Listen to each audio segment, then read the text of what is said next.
중국의 운남성이라는 곳이 있는데 여기에는 약 25개 소수민족이 살고 있습니다. 그 중에서도 이족하고 백족이 있는데 이 두 부족은 과거 춘추 전국시대 때 전쟁을 했던 경험이 있기 때문에 지금까지도 사이가 좋지 않습니다. 그런데 한 이족 총각과 백족 처녀가 서로 사랑을 하게 됐습니다. 하지만 이들은 집안의 반대로 결혼식은 생각도 할 수 없었을 뿐만 아니라 여기서도 살 수 없고 저기서도 살 수가 없어서 결국 먼 지방에 가서 살다가 아기를 낳게 됐습니다. 그리고 부부는 이 낳은 아기를 부모님들께 직접 보여드리고 싶었습니다. 그래서 아기의 첫돌이 다가올 때 멀리 있는 고향의 양가 부모님들을 찾아갑니다.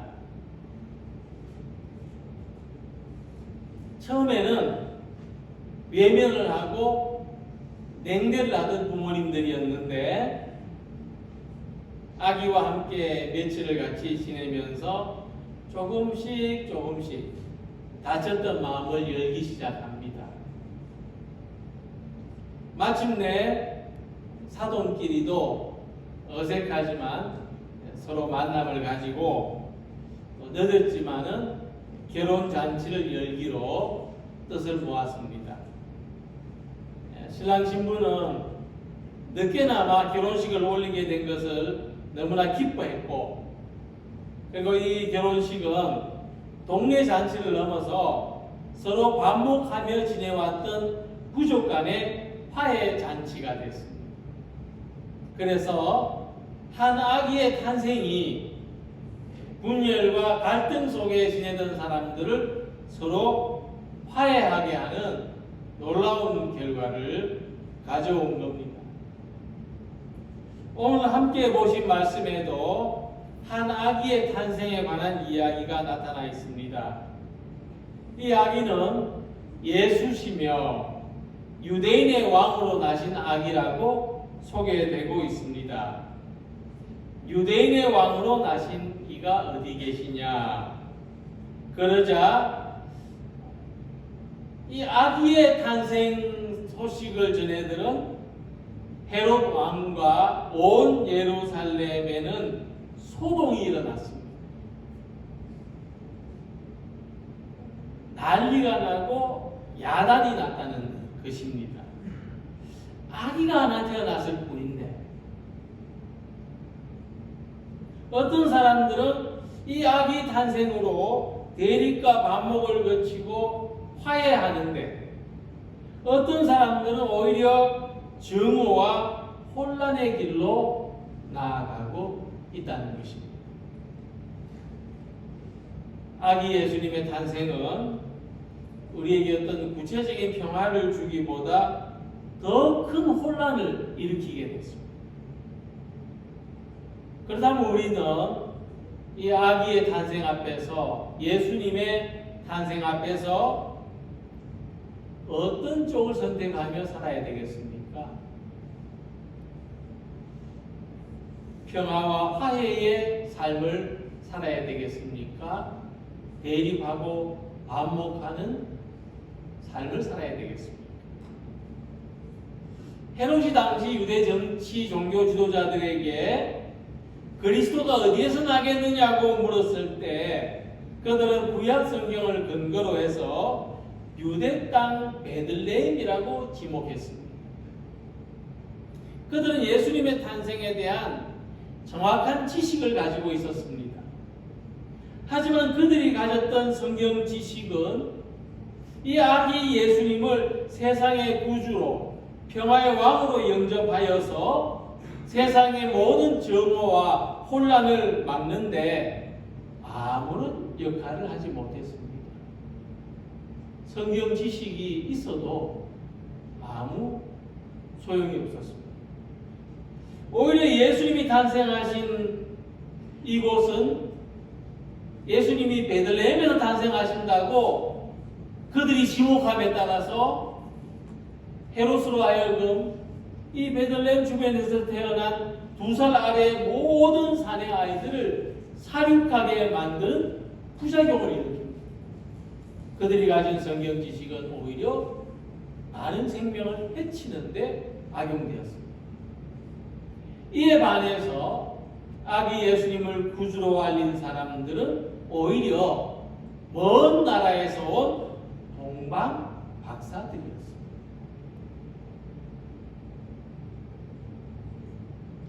동방의 박사들은 별을 따라오면서 하나님을 찾았고 하나님의 섭리를 깨달았기 때문입니다. 역설적으로 대제사장과 서기관들은 성경 지식을 가지고 아기 예수님을 거부했을 뿐만 아니라 그 무렵에 태어난 어린 생명들을 죽이는 데 근거를 제공했습니다. 그러나 이것은 무엇을 이야기해 주는가 하면 우리는 성경을 통해서 하나님의 뜻을 알고 하나님이 원하시는 선한 삶을 추구하면서 살아갈 수 있는가 하면 우리의 편협한 마음을 더욱 완고하고 악하게 만들 수도 있다는 것입니다. 그렇다면 오늘 우리들은 이 어두운 밤에 별을 바라보면서도 하나님의 뜻을 생각하고 그 선하신 뜻을 이루기 위하여 먼 길을 찾아왔던 동방의 박사들처럼 예수님이 탄생하신 이야기 속에서 이 세상의 평화의 왕으로 오신 예수님을 발견하고 예수님의 뜻을 따라서 살아가는 모든 성도들이 되시기를 소망합니다. 그래서 첫 번째로 우리는 모든 사람들을 예수님께로 인도하는 희망의 별을 따라서 살아가기를 소망합니다. 우리는 희망에 대해서 이야기할 때 성경이 말씀하는 희망은 항상 하나님인 것을 알아야 합니다.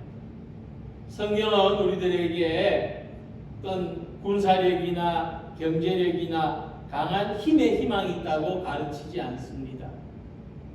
우리에게 항상 하나님이 희망이 되신다고 가르칩니다.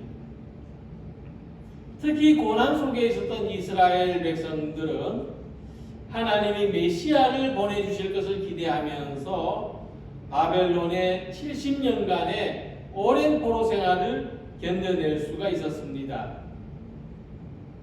특히 민수기 24장 17절 보면 한 별이 야곱에서 나온다는 말씀이 있는데 바로 이 별은 메시아의 탄생을 의미합니다. 그러므로 동방의 박사들이 예수님이 탄생하신 곳으로 인도하는 이 별을 따라서 먼 길을 찾아왔고 바로 이 별이 그들에게 희망을 가져다 준 것입니다. 수많은 유대인들을 학살했던 죽음의 수용소에서 있었던 이야기가 있습니다.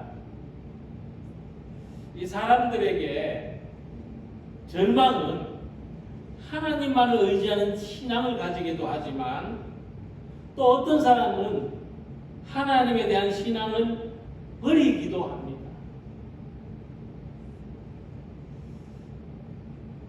그들에게 믿음이 없었기 때문이 아니라 오히려 믿음이 있었기 때문에 지금 그들에게서 벌어지고 있는 끔찍한 상황을 받아들이지 못하고 절망에 빠진 것입니다.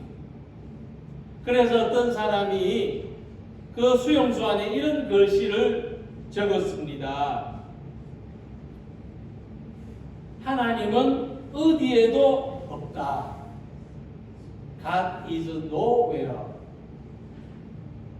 사람들은 그 글씨를 보면서 더 깊은 절망에 빠져들었습니다.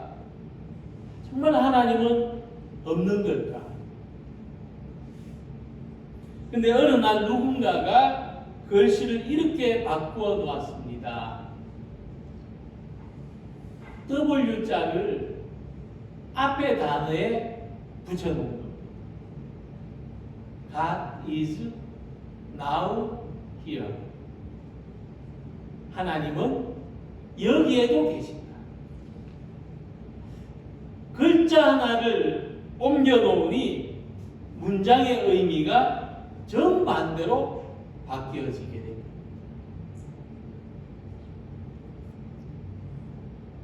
글자 하나가 우리들의 생각을, 우리들의 믿음을 이렇게 바꾸어 놓을 수 있고 달라지게 할 수가 있습니다. 희망은 어디에도 하나님이 계시지 않는다고 생각했던 바로 여기에 하나님이 함께 계신다는 믿음입니다. 동방박사들은 한 아기의 탄생에서 그냥 한 아기가 태어나는 것이 아니라 하나님이 여기에 계신다는 것을 발견했습니다. 그래서 오늘도 우리의 희망은 임마누엘입니다. 그것은 하나님이 우리와 여기에 지금 함께 하신다는 뜻입니다.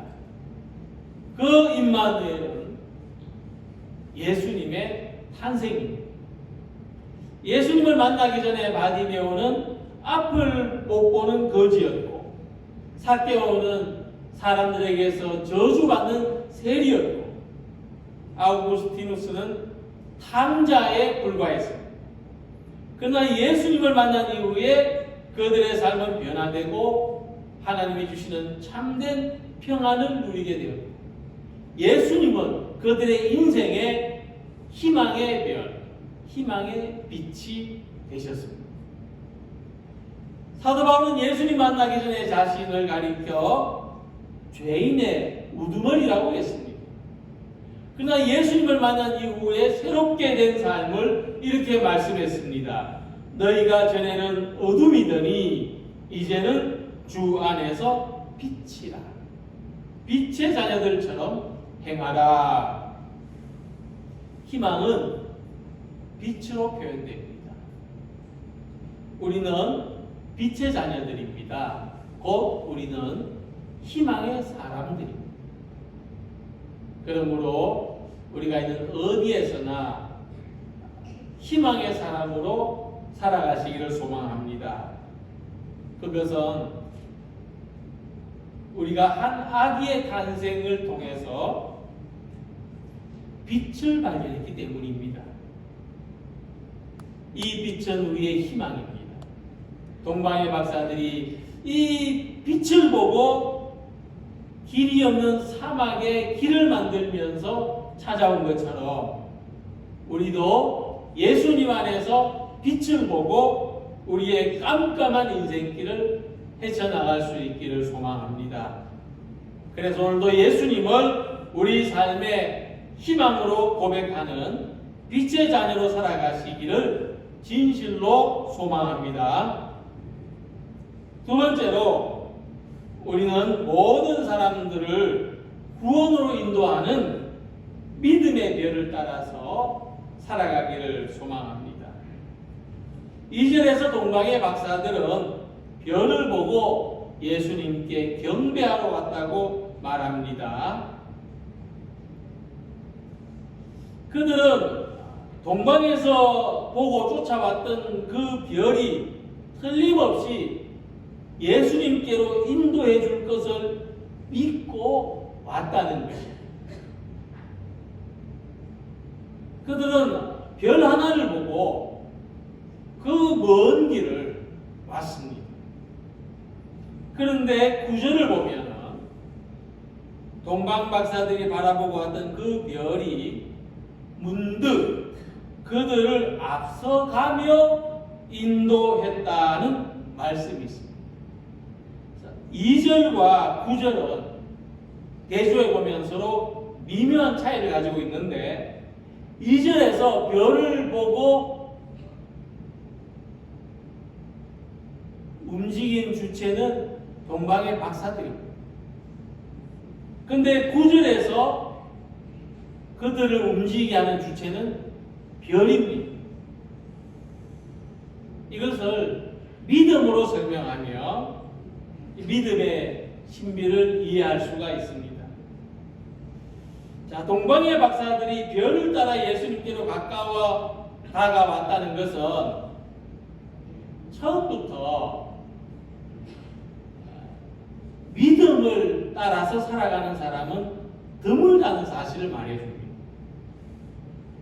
그건 뭐냐면 우리는 각자가 내가 원하고 내가 추구하는 것을 믿음으로 생각합니다.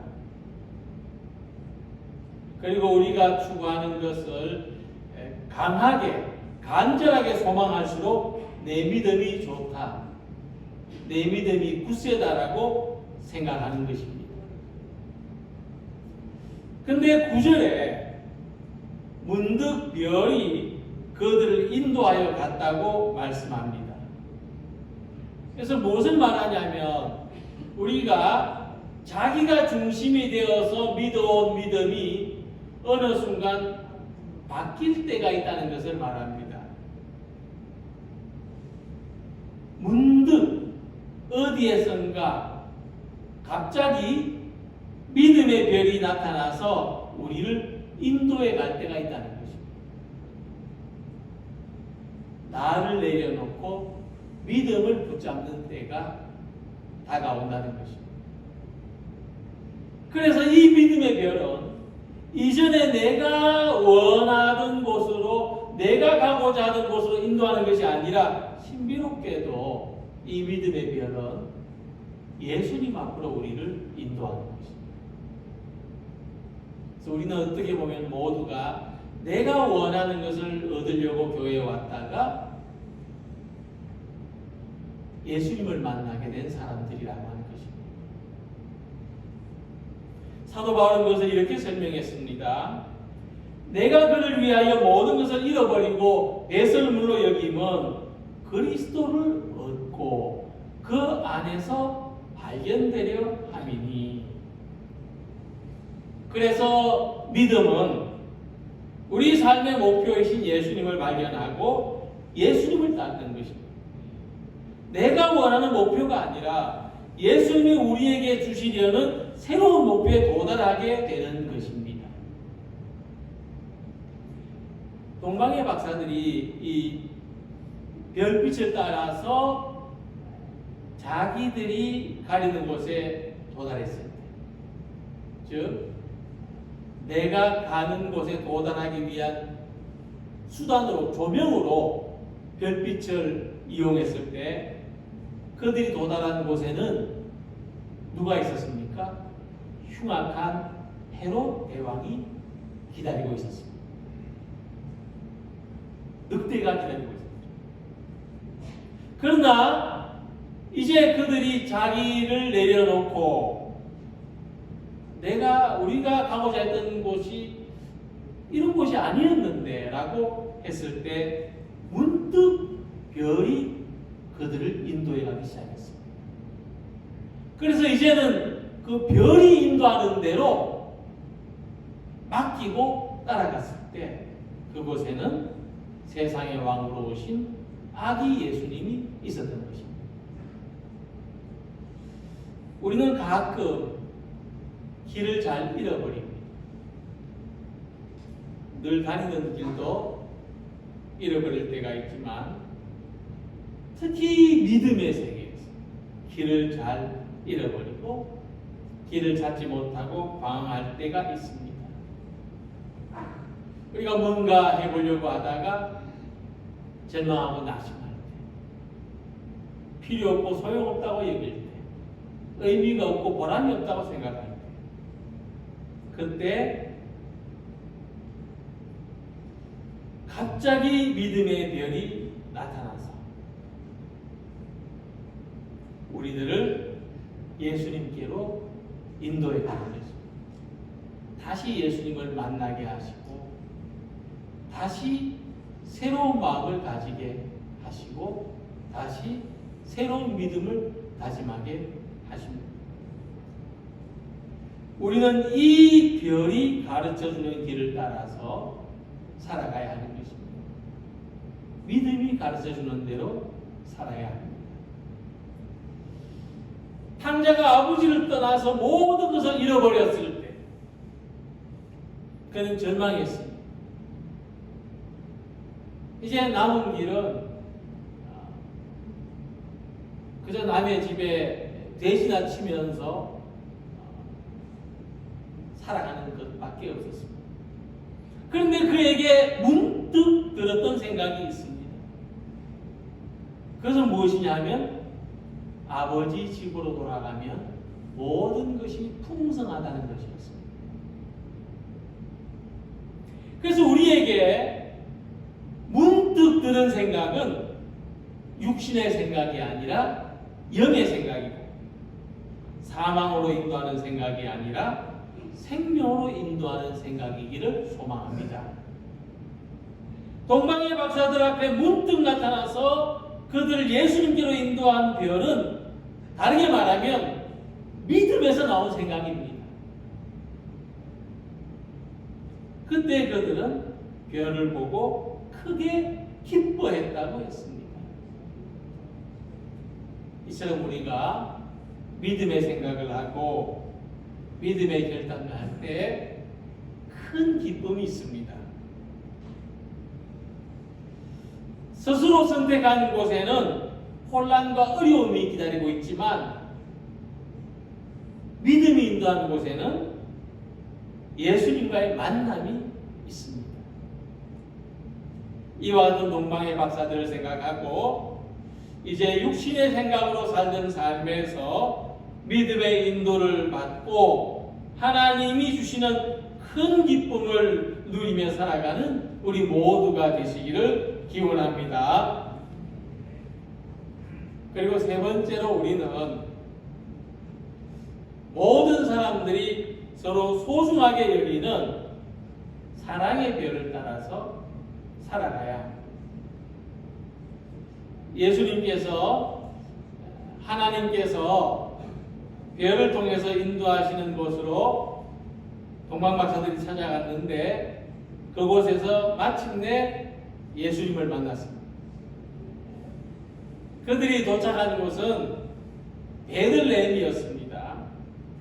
또 유대 땅 베들레헴아 너는 유대 고을 중에서 가장 작지 아니하도다. 네게서 한 다스리는 자가 나와서 내 백성 이스라엘의 목자가 되리라는 이 구약의 이 말씀은 베들레헴이 유대 마을 중에서 가장 작은 마을이었다는 것을 생각하게 합니다. 그 아주 보잘것없는 깡촌 시골이었습니다. 근데 작은 것은 소홀히 대하기 마련입니다. 그러나 이제는 아무도 베들레헴을 업신여길 수 없게 됐습니다. 왜냐하면 그곳에서 이스라엘의 목자가 탄생했기 때문입니다. 성경을 보면 낮은 사람이 높아지게 되고 높은 사람이 낮아지게 되는 이야기가 많습니다. 하나님은 형인 가인의 제사보다 동생 아벨의 제사를 기쁘게 받으셨고 먼저 태어난 이스마엘보다 나중에 태어난 이삭을 아브라함에게 약속의 자녀로 주셨고 동생 야곱이 형 에서의 축복을 받게 하셨습니다. 요셉과 그 형제들의 이야기도 또 둘째가 마지의 축복 기도를 받은 요셉의 두 아들 이야기도 모두 같은 구조를 가지고 있습니다. 그리고 이스라엘도 주변 다른 민족들보다도 작은 민족입니다. 하지만 하나님은 이렇게 작은 사람들을 선택하신다는 것입니다. 왜일까? 하나님은 왜 하필 일부러 꼭 집어서 고른 듯이 작은 사람, 낮은 사람들을 선택하셨을까요? 그것은 하나님의 사랑이 아니면, 하나님의 선택이 아니면 그들이 생존할 수 없었기 때문입니다. 자, 이것은 무엇을 의미하는가 하면 하나님의 선택과 하나님의 사랑은 자격에 따른 결과가 아니라 은혜라고 하는 것입니다. 우리의 자격이 하나님의 사랑을 불러온 것이 아니라 우리가 자격 없는 사람이기 때문에 오히려 하나님이 사랑하신 것입니다. 그래서 우리는 크고 좋은 것을 선택해서 무언가를 이루려고 하지만 하나님은 작고 연약한 것을 선택하셔서 그들에게 사랑을 주심으로 하나님의 계획을 이루려고 하십니다.